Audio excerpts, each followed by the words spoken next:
If you'd told me a year ago that I'd be standing in my empty living room, staring at the divorce papers she left on the coffee table, I would have laughed. We had it all, or so I thought.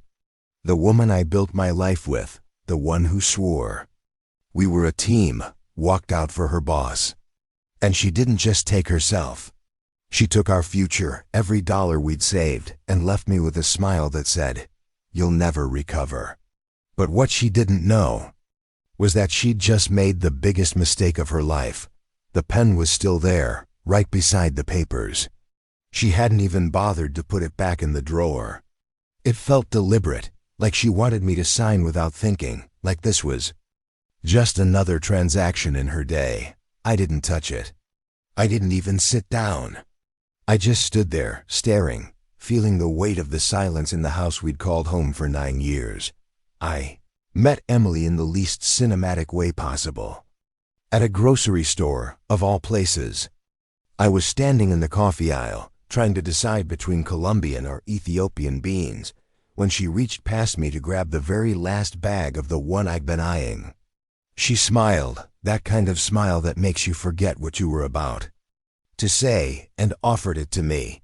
"No, go ahead," I remember saying, and she tilted her head. "Only if you promise to share a cup with me sometime."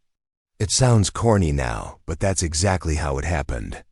2 weeks later, we were sitting in my tiny apartment kitchen, drinking coffee from mismatched mugs, talking like we'd known each other for years. She was warm, funny, and ambitious in a way that lit up every room she walked into. We built our relationship slowly, brick by brick. Dates turned into weekends together. Weekends turned into moving boxes. My friends liked her immediately. My parents adored her.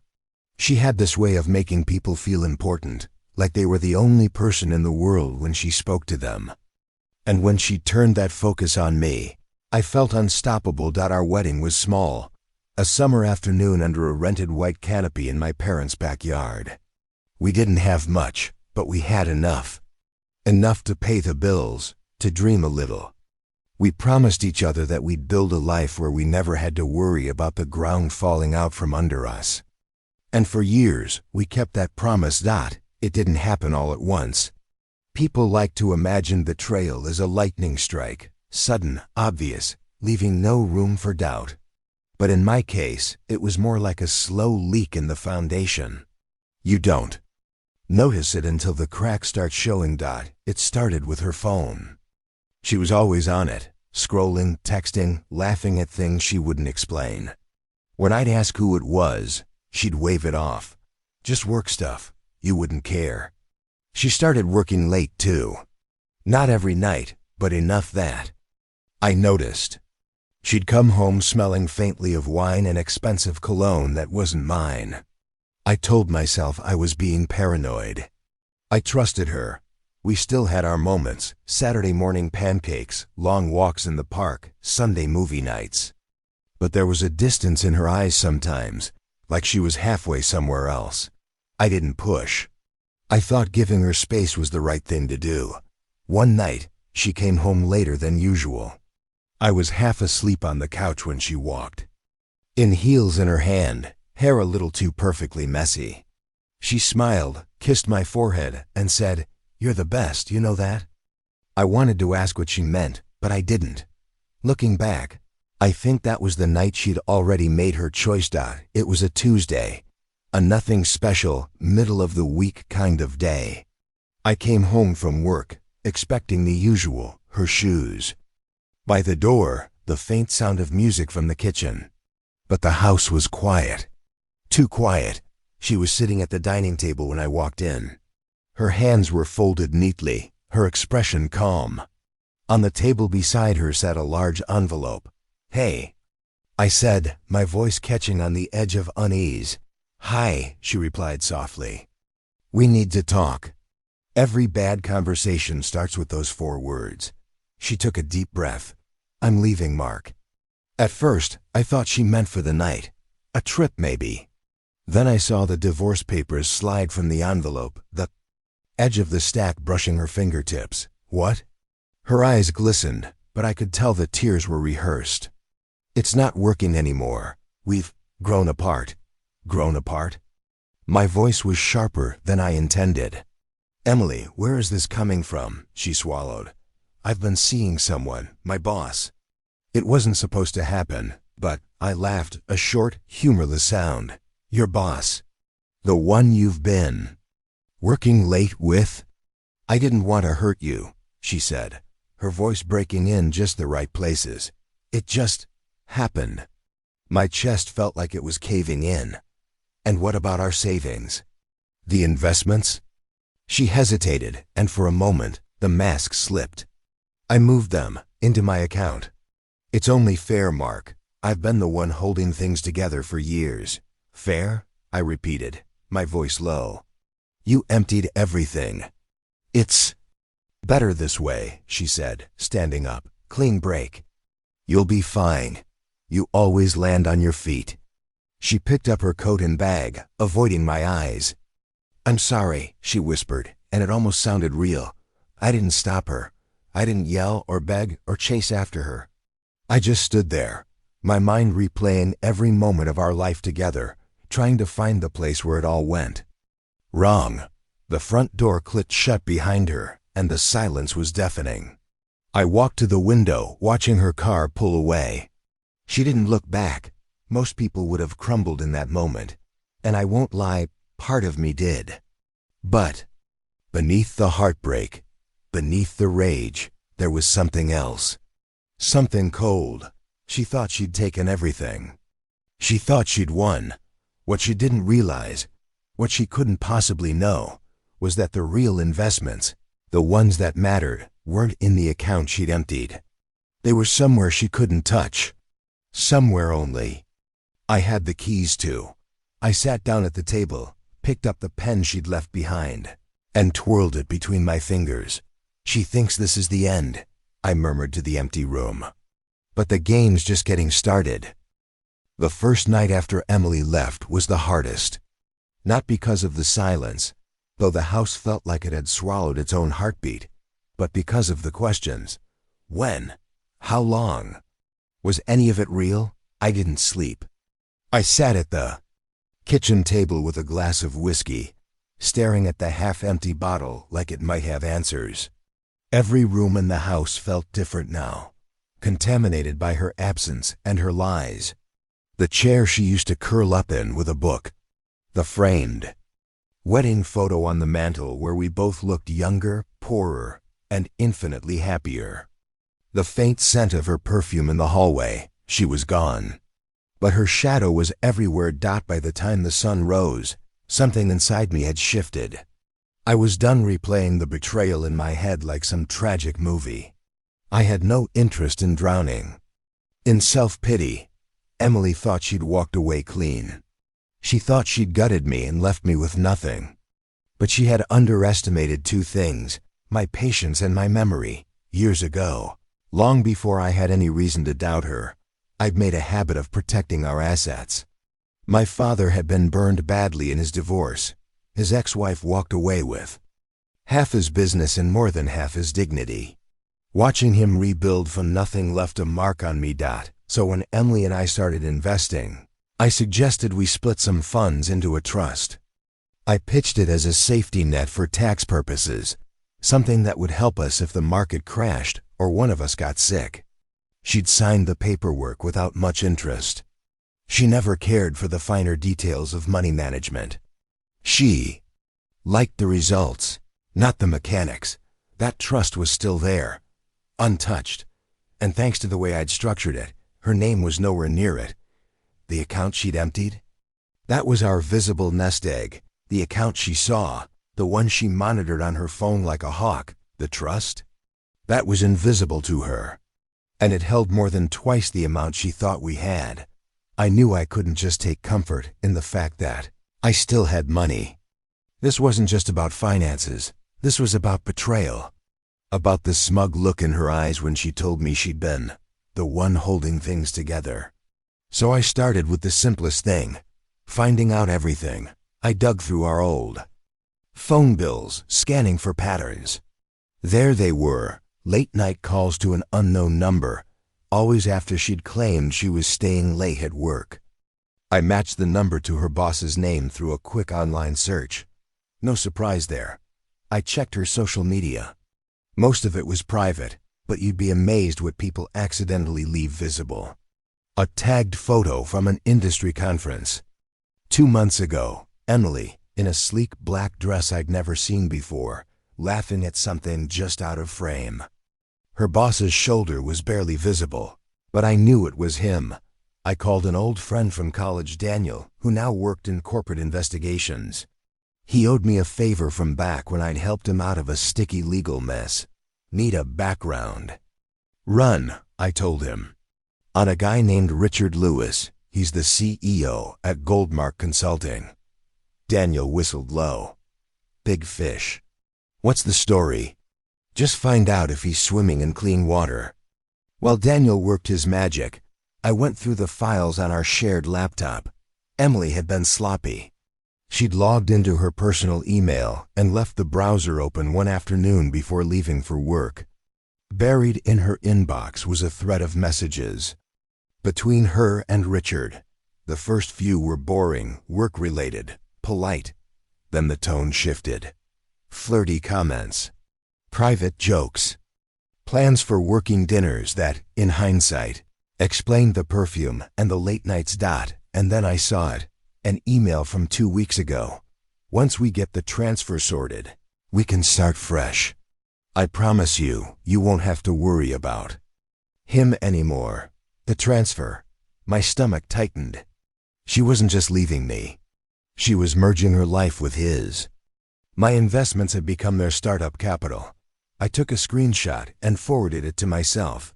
Evidence. 3 days later.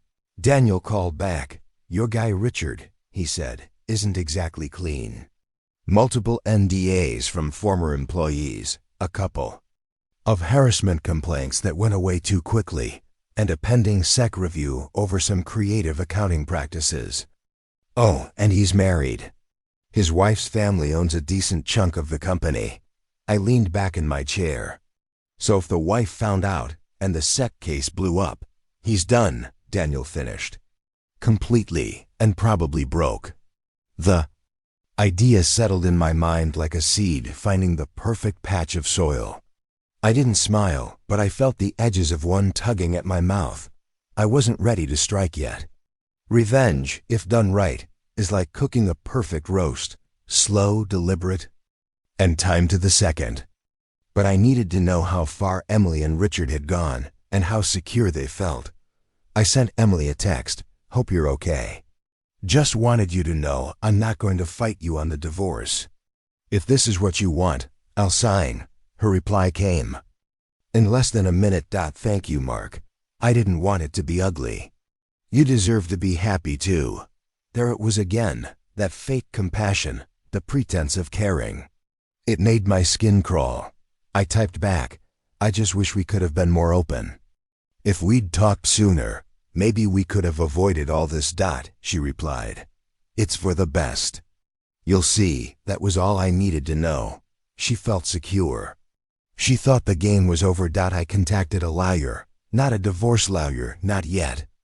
A corporate lawyer who specialized in whistleblower cases. I didn't give him names at first, just scenarios. If an employee's engaged in an affair with a married CEO, and that CEO's under investigation for financial misconduct.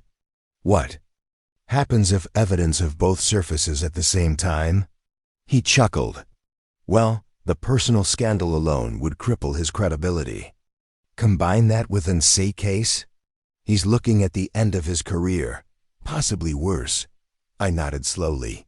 Good to know.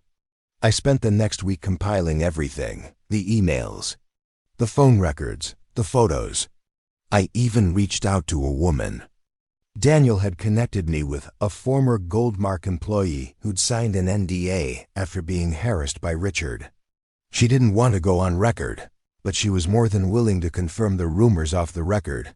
There's something strange about crossing the line from hurt to action. At first you're fueled by anger, but then the anger changes. It becomes focused. I stopped seeing Emily as my wife. I started seeing her as an opponent.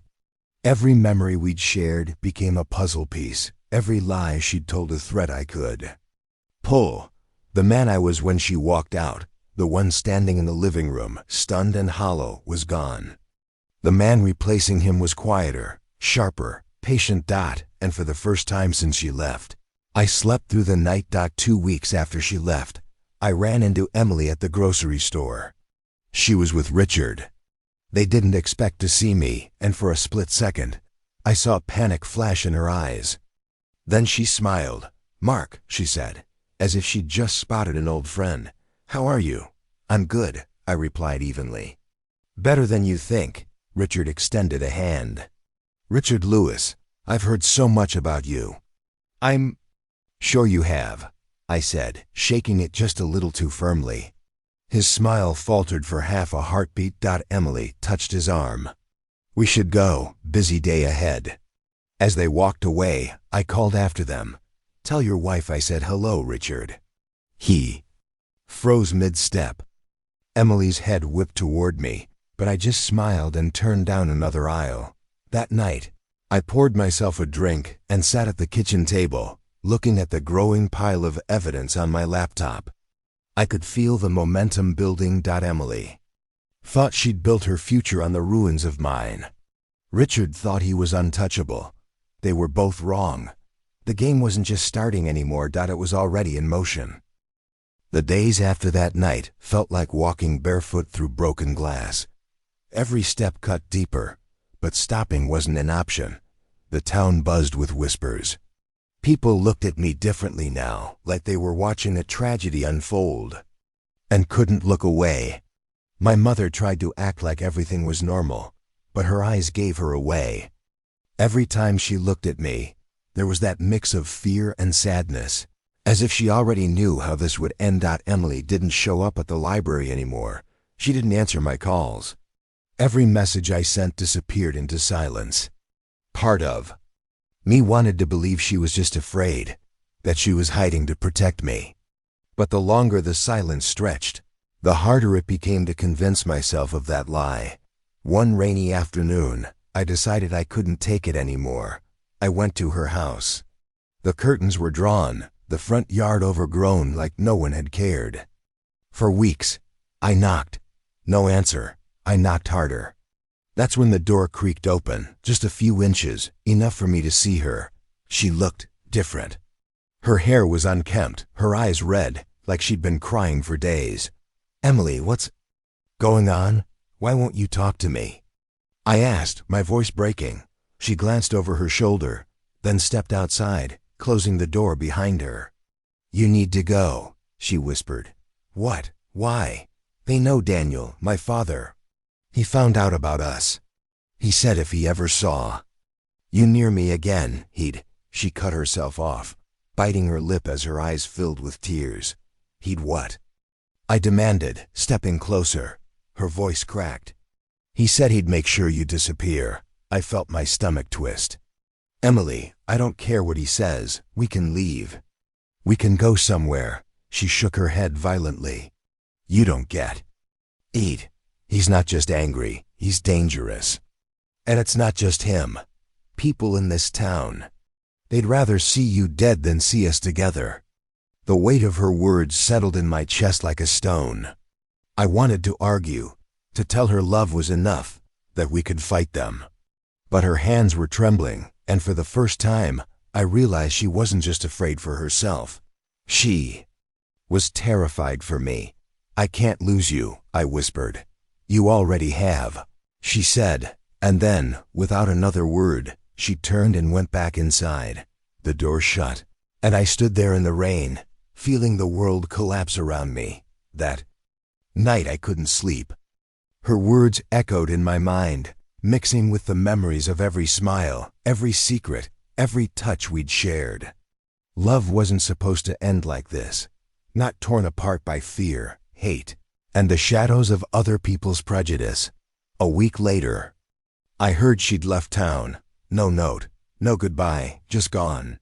The only proof she'd ever been real were the memories I carried and the ache in my chest that refused to fade. I learned something in those days. Love isn't always destroyed by betrayal or lies. Sometimes it's crushed by the weight of a world that refuses to let it exist. And that's a wound that never really heals. Thanks for watching.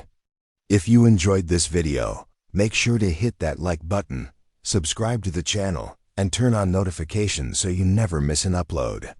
Drop your thoughts in the comments below. I'd love to hear from you. Until next time, take care and stay inspired.